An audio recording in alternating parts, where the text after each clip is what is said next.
बड़े ही मिलजुल के और खुशी खुशी रह रहे थे। वो सब एक दूसरे की हमेशा मदद करते थे। एक दिन की बात है जब गांव में सब लोग मिलकर एक महोत्सव मनाने का सोचते हैं। वो उस महोत्सव की बड़ी धूमधाम से तैयारी करते हैं। अरे हरिया भैया, आपने फूलों का इंतजाम कर लिया या नहीं? हाँ भाभी, मैंने फूल वाले को बोल दिया है, वो शाम को ताजे फूल ले आएगा। और आपने खाने का बंदोबस्त कर लिया ना? हाँ, मैंने आसपास की सब औरतों से बात कर ली है, तो हम कल सुबह सुबह ही खाना बनाना शुरू कर देंगे। रमेश भैया को मैंने बोल दिया है कि वो शाम तक सारी सब्जियां ले आएंगे। चलो, सब काम सही से हो जाएगा। मैंने भी ढोल वालों से बात कर ली है, वो कल समय से आ जाएंगे। सब इंतजाम बहुत अच्छे से हो जाता है। सब लोग आधी रात तक पंडाल को सजाने में लगे रहते हैं। सबने मिलकर पंडाल बहुत ही सुंदर सजाया होता है। उसके बाद सब इतना थक जाते हैं कि सब अपने अपने घर जाकर सो जाते हैं। आज तो बहुत बुरी हालत हो गई, पर चलो सब काम आखिरकार निपट गया। अब कल जल्दी जल्दी उठकर शीला और कमला के साथ खाने की तैयारी करनी है। पूरा गांव नींद में होता है कि तभी वहाँ कुछ भूत और चुड़ैल आ जाते हैं। आ गए हम सब बर्बाद करने। हमारे होते इस गांव में कोई जश्न, कोई खुशी और कोई भी महोत्सव कैसे हो सकता है?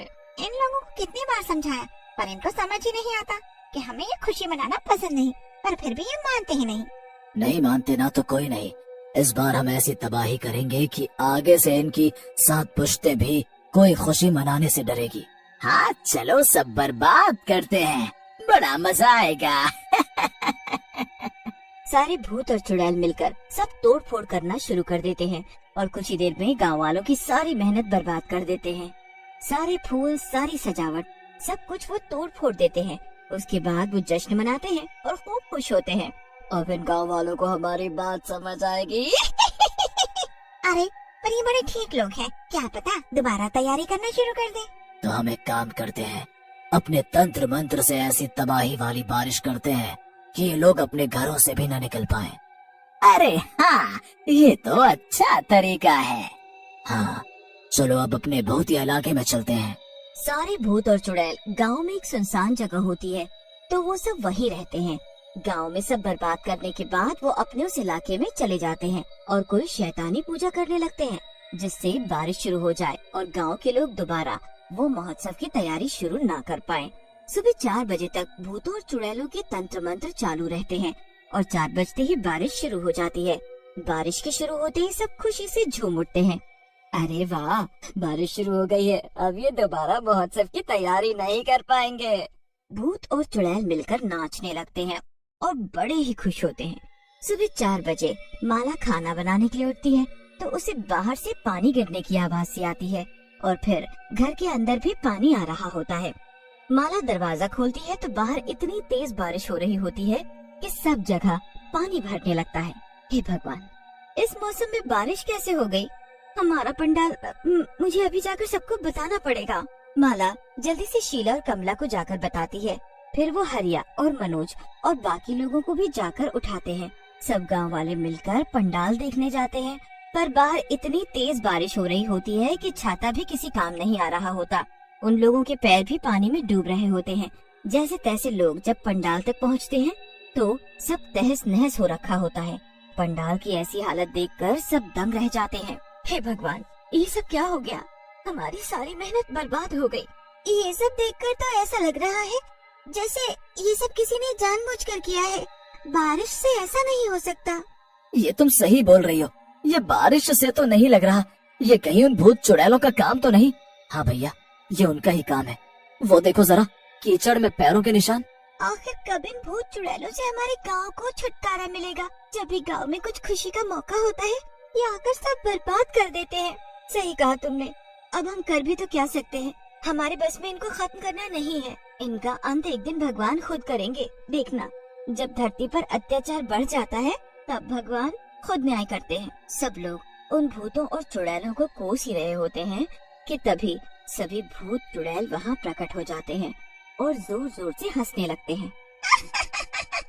सही पहचाना तुम सबने, ये सब हमने ही किया है। तुम लोगों को 1000 बार समझा दिया और इतनी बार हमने इस गांव में तबाही की, पर तुम लोग फिर भी यहाँ पंडाल डालकर बैठ गए। भगवान से डरो। जब भगवान का आशीर्वाद हमारे ऊपर है तो हमारा तुम भूत चुड़ैल कुछ भी नहीं कर पाओगे। चलो सब घर चलते हैं और भगवान से इन लोगों के अंत की प्रार्थना करते हैं। हाँ जाओ जाओ, कुछ नहीं कर पाएगा हमारा कोई, न तुम और न भगवान। सब लोग अपने अपने घर चले जाते हैं। वहाँ घरों में भी पानी आने लगता है। जिन लोगों की रसोई और चूल्हा नीचे होता है वो सब पानी में डूब जाता है, पर कोई फायदा नहीं होता। बार बार पानी फिर से अंदर आ जाता है। लोगों के बर्तन और बाकी सामान अब पानी में तैरना शुरू हो जाते हैं। हे भगवान, ये क्या हो रहा है? अब तो छत से भी पानी टपकना शुरू हो गया है। शीला का घर बड़ा ही कच्चा होता है। सब जगह से पानी टपकने लगता है। शीला जगह जगह पतीला रख देती है, पर जरा सी देर में पतीला भी भरने लगते हैं। कहाँ खाना बनाओ, क्या करूँ? सब भीग गया। ये कैसी बारिश है जो बंद होने का नाम ही नहीं ले रही। पूरा गांव बारिश की वजह से परेशान हो जाता है। सब लोग बस भगवान से बारिश बंद होने की प्रार्थना करते रहते हैं। 2 दिन तक यही चलता रहता है। भूत और चुड़ैल लोगों की हालत देखकर खुशी से पूरे गांव में घूम रहे होते हैं। 2 दिन के बाद फिर अचानक सब बदल जाता है। लोगों के घरों से पानी अपने आप निकलने शुरू हो जाते हैं और वो एक ही जगह बहने लगता है। अरे ये क्या? ये पानी अपने आप कैसे निकल रहा है और ये किस तरफ जा रहा है? शीला बाहर आकर देखती है। बाकी लोगों के साथ भी यही हो रहा होता है। उनके घरों का पानी भी अपने आप निकलकर एक ही दिशा में बहने लगता है। अरे ये क्या चमत्कार हो रहा है? ये पानी कहाँ जा रहा है? अरे वो देखो, उस तरफ तो भूतों और चुड़ैलों का इलाका है, जिस तरफ गांव का सारा पानी जा रहा है। अरे हाँ, सही कहा तुमने। और ध्यान से देखो, उधर बारिश अभी भी हो रही है, पर हमारे गांव में रुक गई है। सब गांव वाले मिलकर भूतों और चुड़ैलों के इलाके में जाते हैं तो वहाँ बाढ़ आ चुकी होती है, क्योंकि पूरे गांव का पानी वहाँ इकट्ठा हो चुका होता है। सारे भूत और चुड़ैल पानी में डूब रहे होते हैं और बुरी तरह चिल्ला रहे होते हैं। अरे अरे बचाओ बचाओ, ये क्या हो गया? यहाँ बारिश कैसे शुरू हो गई और ये पूरे गांव का पानी यहाँ कैसे आ सकता है? पता नहीं, हमने तो तंत्र मंत्र में कोई गलती नहीं की थी, तो फिर ये कैसे हो गया? आखिर हमसे गलती कहाँ हो गई? गलती तुमसे बहुत बड़ी हुई है, और वो ये कि तुमने हमारा पंडाल तोड़ा, हमें बर्बाद करने के लिए तंत्र मंत्र से भयानक बारिश शुरू की और सालों से हमारी खुशियाँ मनाने का मौका हमसे छीन लिया। अब तुम्हारा अंत आ चुका है। तुमने बोला था ना, भगवान और हम तुम्हारा कुछ नहीं बिगाड़ सकते। ये देखो, ये सब भगवान की ही शक्ति है जो तुम्हारे साथ हो रहा है। ए औरत, बहुत बोल रही है, तुझे मैं अभी आकर बताती हूँ। चुड़ैल तैरती हुई शीला के पास आने की कोशिश करती है कि तभी एक तेज पानी का बहाव उसकी तरफ आता है कि वो चुड़ैल पानी के साथ दूर बहकर एक पेड़ से टकरा जाती है और अपना सर पकड़ लेती है। ये क्या हो रहा है मेरे साथ? मेरी शक्तियाँ काम क्यों नहीं कर रही? चुड़ैल दूसरी चुड़ैल को इशारा करती है कि वो जाकर शीला को सबक सिखाए। अब दूसरी चुड़ैल आगे तैरती हुई शीला के पास जाती है तो तभी एक पेड़ चुड़ैल के सामने आ गिरता है। चुड़ैल एकदम पीछे हो जाती है। ये सही नहीं हो रहा है, कुछ तो गड़बड़ है। गड़बड़ तो तुमने की थी, अब तो सब सही हो रहा है। अब तुम्हारा अंत आ चुका है, अब तुम नहीं बच पाओगे। सभी भूत चुड़ैल गुस्से में आ जाते हैं। वो पानी से निकलने की बड़ी कोशिश करती हैं, पर उनकी सारी शक्ति खत्म हो चुकी होती है। वो पानी में डूबने लगते हैं।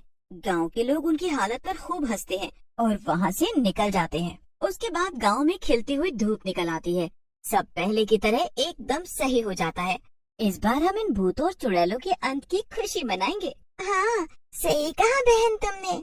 और इस बार हम पहले से भी ज्यादा तैयारी करेंगे और पहले से भी ज्यादा धूमधाम से जश्न की तैयारी करेंगे। बस फिर से गांव वाले पंडाल तैयार करके खड़ा कर देते हैं। पंडाल इतना सुंदर और विशाल होता है कि भूतों और चुड़ैलों के इलाके से उनको भी दिख रहा होता है।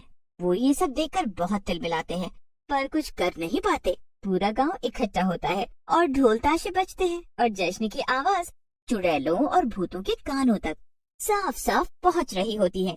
उन आवाजों को सुनकर वो बेचैन आत्मा की तरह तड़पते रह जाते हैं, पर उनके बस में अब कुछ भी कर पाना नामुमकिन होता है। यहाँ गांव वाले खुशियाँ मना रहे होते हैं और भूतों के इलाके में बिजली गिरती है और सारे भूत चुड़ैल पल भर में जलकर गायब हो जाते हैं।